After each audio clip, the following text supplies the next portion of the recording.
dash. Thank you, gentlemen. Game 2 there for SKT. So looking good in this series so far. We had a lot of questions coming in about how red side teams would adapt to the pick and ban because of the Gragas. So we've now gotten the opportunity to see SKT on their red side as well. They chose to stick with the standard more GP Elise bans and not alter away from it as Origen did. I think this is the standard purple side. Like, we don't want to lose pick and ban that hard. So you ban the Elise, give them the Rek'Sai, that's doable. I think the way they played it is they gave the Rek'Sai up knowing they want the Jarvan, because you see them take the Orianna early, and I think that's baiting Peke into an immobile mid. So that's where the Jarvan actually becomes more viable of a champion, when they do the Ori Jarvan into an immobile mid. I think that's definitely true, and not only that, but it shows us something about SK Telecom's priority. Game 1, they banned Tahm Kench. Game 2, they first picked Tahm Kench on the red side. So they're making a trade right now saying that we would rather have ban the Elise, make sure you get Rek'Sai, as long as we get Tahm Kench. And I can't really argue it after that first game and how well Wolf played it, how many of his teammates he saved, the plays he was making with the Tahm Kench ultimate. It looked very, very valuable indeed.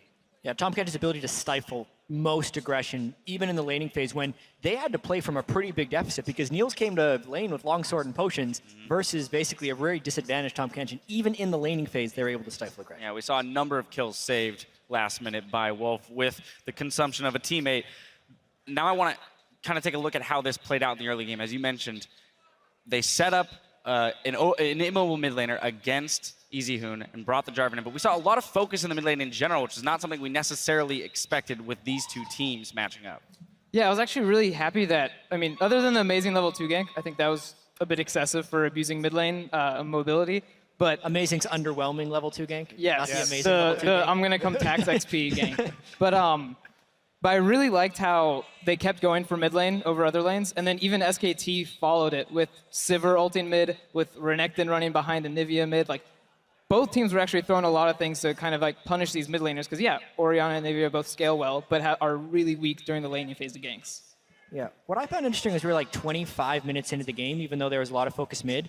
I actually felt like it was an Origen game as far as the pacing of the matchup, until they continually tried to kill Marin. Oh boy.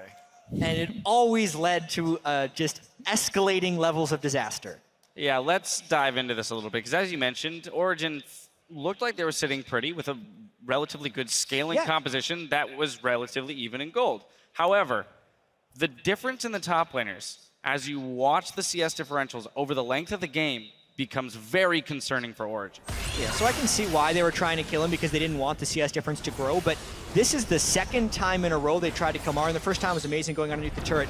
And by the way, even though Someday tried to convince you otherwise, Renekton is a tank in this game. So trying to overcommit with him with just your top laner and a little bit of backup is going to lead to disaster. He gets gobbled up by Wolf. The rest of the chase is failed because Origen was really scattered in the way they approached that. Look how late Xpeke was to the party. They tried an aggressive chasing play onto a tank without vision of the enemy jungler, when in reality, Origen was actually doing great to stall out the game. They did not need to make an aggressive move here. Renekton is not like Fiora, and it won't be the big problem in their as it was last game. Renekton is never going to solo kill you inside your base, even if he gets 500 CS. This was not a play Origen even had to make. I mean, I think that's true to a certain degree, but they have to play they don't have to necessarily make that play, but they at least have to make it safe for so as to farm. Because in the 2 games we've seen so far, Marin up 147 CS at the end of game 1, 125 at the end of game 2. So honestly, Origen has not been doing a good job of putting the necessary vision down to farm the waves. So they're just losing a lot of CS on the map, while Marin is picking it up every time. And it's creating these massive farm differentials. I think almost some of this is a bit pure pre-game knowledge. I think Marin knows where Amazing's going, even without wards. Yes, SKT has better like deep wards than Origen does, so he has more information, but even without that like vision, I think he knows, so as is going to be on the island right now, I can push this out, I'm safe. And every single time, yeah, Amazing's mid or bot right now. He hasn't really been showing that much pressure top, and Marin's playing that way, that no jungler's coming top.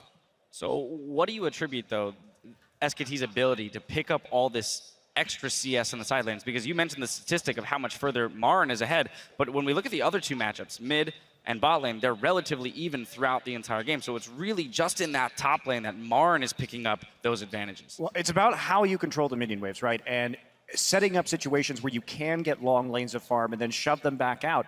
And that just shows that SK Telecom is really farming 3 lanes, and Origen is consistently only farming 2. So they're getting a third of their farm goal just chopped right off. Well, a big punishment in the wave control is they have Tristana. So they can no longer freeze with their AD carry. They can no longer set up these slow pushes because it goes so quickly with the Tristana E. So if they want to make a better kind of minion wave thing, if this is kind of the key that's going to get SOAS back in the game, I think they have to move away from the Tristana. Faker on your screen making his way into the arena because he will be stepping in for Game 3. SKT is just 1 game from closing out the series to advance to the 2015 World Finals. We'll see if they can close out the series and to keep their perfect record alive with Game 3 versus Origen. Stay with us. Right now, SK Telecom T1, 10-0 in the World Championship. They're going for win number 11. Peke, meanwhile, turned into an egg, and the push comes in. Oh! But Amazing is here! The 2-man knockup trades onto Bang. Here they come for the fight. Wolf is low, but has the gray help. Niels will go down to Bang, takes the wrong state. With Dissonance, will pick up that kill as well. There's a double for him. The rest of the fight continues. Peke knocked up, stops the Glacial Storm, and SKT are 1 game away from their 2nd World Championship final.